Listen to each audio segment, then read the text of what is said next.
Pas. Eh bien, les femmes ont toujours parlé de ces violences, mais elles en parlaient entre elles. Et l'usage des réseaux sociaux et la médiatisation a permis en fait que ces récits soient largement diffusés et partagés à grande échelle. Est-ce que vous arrivez à dire si ces violences sont répandues? On sait que les gynécologues qu'on a entendus disent qu'on parle là de cas exceptionnels. Alors, concernant l'ampleur du phénomène, en fait, les enquêtes aujourd'hui sur les actes médicaux, les grandes enquêtes périnatales, elles ne donnent qu'une photographie statistique des pratiques. Ça veut dire qu'on sait combien de ces actes sont pratiqués, mais on ne sait pas dans quelles conditions. On ne sait rien non plus sur la nécessité réelle ou supposée des actes. Donc il n'y a aucune enquête scientifique fiable sur le phénomène en France. Donc cette enquête doit être faite.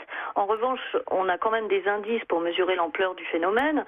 On sait que la majorité des phénomènes de violence sont en général sous-estimés parce que les victimes se taisent ou alors elles n'ont pas conscience que ce qu'on leur a fait n'est pas normal.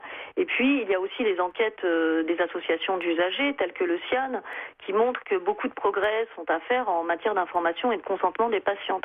Donc finalement, les témoignages que j'ai recueillis dans mon livre ou qui circulent sur les réseaux sociaux et les enquêtes qu'on a aujourd'hui à disposition peuvent donner l'impression que ici on a évidemment la partie émergée d'un iceberg.